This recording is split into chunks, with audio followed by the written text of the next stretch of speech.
Hello viewers, हम तैयारी कर रहे हैं कक्षा 10वीं विज्ञान की और इसमें अध्याय 1 के एक एक नंबर के प्रश्न हमने देख लिए थे पिछले वीडियो में। और आज हम अध्याय 1 के दो नंबर के प्रश्नों की तैयारी करेंगे, वह भी इम्पोर्टेंट क्वेश्चन। तो प्रश्न नंबर पहला है, वायु में जलाने से पूर्व मैग्नीशियम रिबन को साफ क्यों किया जाता है?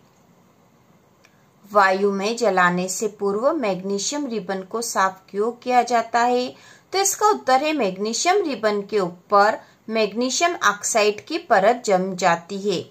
उसे हटाने के लिए वायु में जलाने से पूर्व मैग्नीशियम रिबन को साफ किया जाता है, क्योंकि यह परत मैग्नीशियम को ऑक्सीजन से क्रिया करने से रोकती है।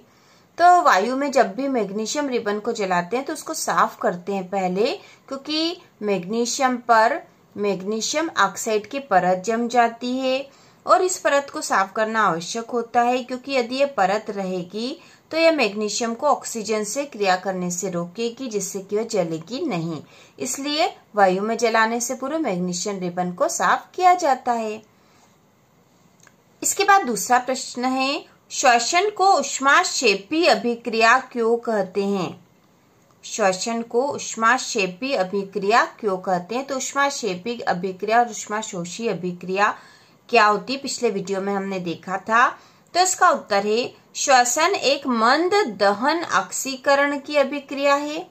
ठीक है, श्वसन जो है एक मंद दहन ऑक्सीकरण की अभिक्रिया है, जिसमें कार्बन डाइऑक्साइड जल वाष्प एवं एटीपी के रूप में ऊष्मा निकलती है, अतः इसे ऊष्माक्षेपी अभिक्रिया कहते हैं। तो ऐसी अभिक्रिया जिसमें ऊष्मा निकलती है वो ऊष्माक्षेपी अभिक्रिया होती है। और श्वसन की जो क्रिया है इसमें भी कार्बन डाइऑक्साइड जल वाष्प में एटीपी, ठीक है, एटीपी के रूप में ऊष्मा निकलती है।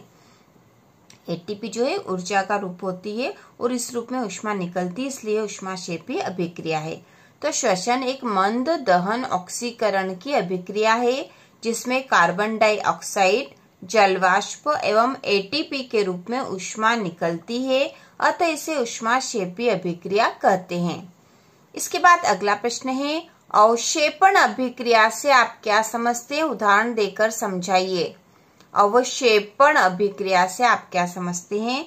तो इसका उत्तर है, अवक्षेपण अभिक्रिया जब दो क्रियाकारकों अभिकारकों, तो क्रियाकारक मतलब जो क्रिया में भाग लेने वाले हैं वो, तो जब दो क्रियाकारकों के विलयन आपस में अभिक्रिया करके अविलेय ठोस उत्पाद बनाते हैं, तो उस विलयन में उस ठोस के कण अवक्षेपित हो जाते हैं।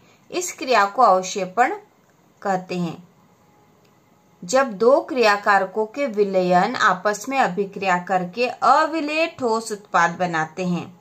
ठीक है, जब दो क्रियाकारक जिनके विलयन है वो आपस में मिल जाएंगे और उससे अविलेय ठोस उत्पाद बन जाएगा, तो उस विलयन में उस ठोस के कण अवक्षेपित हो जाते हैं। इस क्रिया को अवक्षेपण कहते हैं। और इसका उदाहरण है BaCl2 प्लस Na2SO4। और ये दोनों एक्वस है क्योंकि विलयन बना रहे हैं इन दोनों का, और इससे बनेगा एक्वस है मतलब जलीय अवस्था में, इसी से विलयन बनेगा BaCl2 का और Na2SO4 का, और इन दोनों की अभिक्रिया हो जाएगी तो बन जाएगा BaSO4। तो BaSO4 जो है सॉलिड है क्योंकि ये ठोस अविलेय पदार्थ बन गया है, और NaCl बनेगा जो कि एक्वस मतलब जलीय अवस्था में रहेगा। तो यदि आपको इस अध्याय के विस्तृत रूप से समझना है तो चैनल की प्लेलिस्ट पर दे रखा है, उससे आप आसानी से इस अध्याय को समझ सकते हो। इसके बाद अगला प्रश्न है, संयोजन अभिक्रिया किसे कहते हैं? उदाहरण सहित समझाइए। तो इसका उत्तर है, संयोजन अभिक्रिया वे रासायनिक अभिक्रियाएं जिनमें दो या दो से अधिक तत्व या यौगिक संयुक्त होकर एकल उत्पाद बनाते हैं, संयोजन अभिक्रिया कहलाती है। वे रासायनिक अभिक्रियाएं जिनमें दो या दो से अधिक तत्व या यौगिक संयुक्त होकर एकल उत्पाद मतलब एक ही उत्पाद बनाते हैं, संयोजन अभिक्रिया कहलाती है। ठीक है, दो या दो से अधिक तत्व या यौगिक आपस में क्रिया करेंगे और उससे एक तत्व या यौगिक बनेगा। वास्तव में यही संयोजन अभिक्रिया होती है। वे रासायनिक अभिक्रियाएं जिनमें दो या दो से अधिक तत्व या यौगिक संयुक्त होकर एकल उत्पाद बनाते हैं, संयोजन अभिक्रिया कहलाती है। और इसके उदाहरण से हम इसको आसानी से समझ लेंगे। इसका उदाहरण है C+O2। C मतलब कार्बन, O2 मतलब ऑक्सीजन। तो कार्बन और ऑक्सीजन दोनों मिल गए, तो इससे बन गया CO2, कार्बन डाइऑक्साइड। तो ये दो अलग अलग तत्व या यौगिक थे और इन दोनों के मिलने से एक जो उत्पाद बन गया है CO2। तो इस प्रकार से यह एक संयोजन अभिक्रिया है। उसी प्रकार से CaO प्लस H2O इन दोनों का संयोजन हुआ, मतलब अभिक्रिया हो गई, तो बन गया CaOH2। तो यह भी एक संयोजन अभिक्रिया है। इसके बाद अगला प्रश्न है, रेडॉक्स अभिक्रिया किसे कहते हैं, समीकरण दीजिए। रेडॉक्स अभिक्रिया किसे कहते हैं, तो इसका उत्तर है वे रासायनिक अभिक्रियाएं जिनमें एक अभिकारक का, मतलब जो क्रिया में भाग ले रहे हैं उसमें से एक का उपचयन हो रहा है और दूसरे का अपचयन होता है, रेडॉक्स अभिक्रिया कहलाती है। वे रासायनिक अभिक्रियाएं जिनमें एक अभिकारक का उपचयन होता है और दूसरे का अपचयन होता है, रेडॉक्स अभिक्रिया कहलाती है। इसका उदाहरण है Fe2O3 प्लस 3CO, ठीक है। Fe2O3 ये सॉलिड अवस्था में है, प्लस 3CO ये गैसीय अवस्था में, और इन दोनों के मिलने से बना है 2Fe प्लस 3CO। तो यहाँ पे दो अभिकारक थे जिसमें एक का अपचयन हुआ है और दूसरे का उपचयन हुआ है।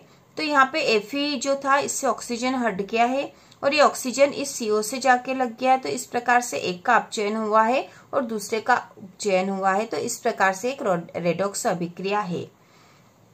इसके बाद अगला प्रश्न है, लोहे की वस्तुओं को हम पेंट क्यों करते हैं। लोहे की वस्तुओं को हम पेंट क्यों करते हैं, तो इसका उत्तर है लोहे की वस्तुओं को संक्षारण से बचाने के लिए हम उसको पेंट करते हैं। लोहे की वस्तुओं को संक्षारण से बचाने के लिए हम उसको पेंट करते हैं, जिससे वे नमी के संपर्क में न आए। तो ये इसका उत्तर है, बहुत ही आसान। इसके बाद है, सोडियम को मिट्टी के तेल में डुबोकर क्यों रखा जाता है। सोडियम, ठीक है, सोडियम होता है Na। सोडियम को मिट्टी के तेल में डुबोकर क्यों रखा जाता है, तो इसका उत्तर है सोडियम बहुत अभिक्रियाशील धातु है, यह हवा में स्वतः जलने लगती है और सोडियम ऑक्साइड का निर्माण करती है। इसलिए इसे सुरक्षित रखने तथा आकस्मिक आग को रोकने के लिए सोडियम को मिट्टी के तेल में डुबोकर रखा जाता है। सोडियम बहुत अभिक्रियाशील धातु है, यह हवा में स्वतः जलने लगती है और सोडियम ऑक्साइड का निर्माण करती है। इसलिए इसे सुरक्षित रखने तथा आकस्मिक आग को रोकने के लिए सोडियम को मिट्टी के तेल में डुबोकर रखा जाता है।